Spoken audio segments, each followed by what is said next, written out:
తాకట్లో ఉన్న మీ బంగారాన్ని విడిపించి ఆ రోజు ఆన్లైన్ రేటుకి కొంటాం. Sharma gold company.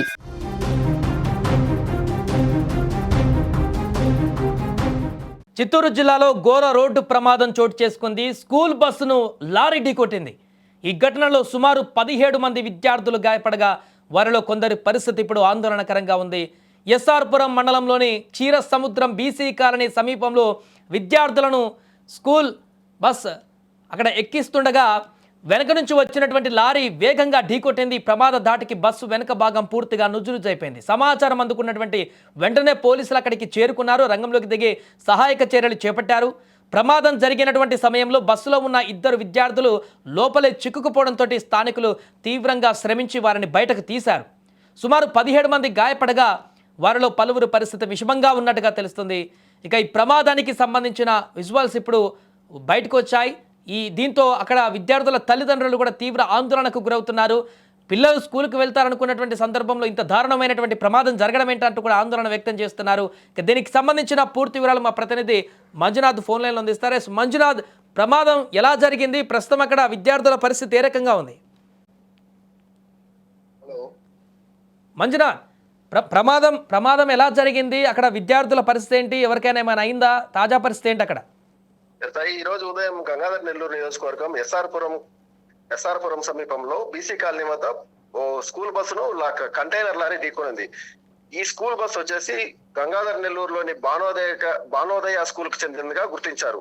ఈ రోజు ఉదయం విద్యార్థులను ఎక్కించుకునేందుకు బానోదయ స్కూల్ బస్సు బీసీ కాలనీ వద్ద ఒక రోడ్డు సైడ్ ఆపగా అదే సమయంలో పుత్తూరు నుంచి చిత్తూరుకు వస్తున్న కంటైనర్ లారీ ప్రమాదవశాత్తు లారీ బస్సు వెనక భాగంలో గుద్దడంతో అప్పటికే బస్సులో 17 మంది విద్యార్థులు వెనక సీట్లలో కూర్చొని ఉండగా ఆ విద్యార్థులు సీటుకును బస్సుకు మధ్యలో ఇరుక్కుపోవడంతో తీవ్ర గాయాల పాలయ్యారు. ఈ ప్రమాదంలో 17 మంది గాయాలు కాగా 7 మందికి తీవ్ర గాయాలయ్యాయి. వారిని హుటాహుటిన గంగాధర్ నెల్లూరు ఎస్ఆర్పురం ప్రభుత్వ ఆసుపత్రికి తరలించారు. అక్కడ పరిస్థితి విషమించడంతో చిత్తూరు ఏరియా ఆసుపత్రికి తరలించి చికిత్సలు అయితే చేస్తున్నారు. అంటే మంజునాథ్, ప్రమాద దృశ్యాలు చూస్తే అయితే చాలా భయంకరంగా కనిపిస్తున్నాయి. బస్సు వెనక మొత్తం పూర్తిగా నుజ్జు అయిపోయింది. అంటే ఎలా ప్రమాదం జరిగింది? దానికి ప్రాథమికంగా ఏమైనా చెప్తున్నారా? లారీ అతివేగమా, లేకుంటే అక్కడ ఏమైనా డివైడర్ లాంటిది ఉందా? ఎలా జరిగింది ప్రమాదం? లారీ అతివేగం కాదు, అది పుత్తూరు జాతీయ రహదారి. అయితే ఉదయం తెల్లవారుతోనే కావడంతో పొగమంచు కూడా ఈ ప్రమాదానికి కారణంగా కూడా తెలుస్తోంది. లారీ వేగంగా రాకుండా పోగా బస్సు కూడా రోడ్డు సైడ్ భాగంలో ఒక సైడ్ కు బస్సు కూడా ఆపి ఉండటంతో డ్రైవరు ప్రమాదం తప్పించేందుకు ప్రయత్నించినప్పటికీ కూడా ప్రమాదవశాత్తు అది జరిగిపోవడంతో ఈ విధంగా ప్రమాదం జరిగిందని చెప్తున్నారు.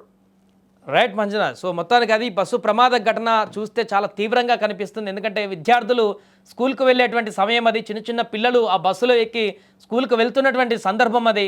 అలాంటి తరుణంలో వేగంగా అక్కడ ఒక ప్రమాదం అయితే జరిగింది.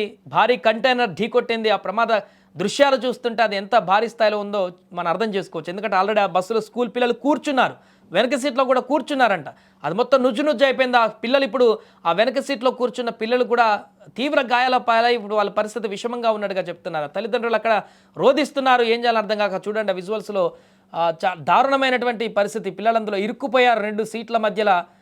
వారి పరిస్థితి విషమంగా ఉండడంతో ఇప్పుడు ఆసుపత్రికి తరలించారు. మిగతా పిల్లలు కూడా చాలామంది, మొత్తం 17 మంది విద్యార్థులు ఆ స్కూల్ బస్సులో ప్రయాణిస్తున్నట్టుగా తెలుస్తుంది ఆ సమయానికి. ఎందుకంటే అది అప్పుడే పికప్ చేసుకుంటూ వెళ్తుంది అందరినీ.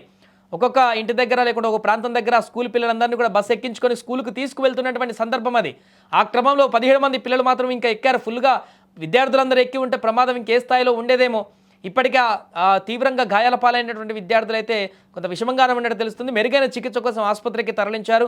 వారి ఆరోగ్యం బాగుండాలని కూడా కోరుకుందాం. వారందరి పరిస్థితి కూడా విషమిస్తూ ఆరోగ్యం క్షీణిస్తున్నటువంటి సందర్భంలో తల్లిదండ్రులు అయితే ఆర్తనాదాలు పెడుతున్నారు. అక్కడ మా పిల్లలకి ఏం జరిగింది ఏంటనేటువంటి విషయం అయితే ఆందోళనకరంగా మారింది. ఏదేమైనా ఉదయం జరిగినటువంటి ప్రమాదం అయితే అక్కడ స్థానికంగా ఒక్కసారిగా కలవరం రేపింది.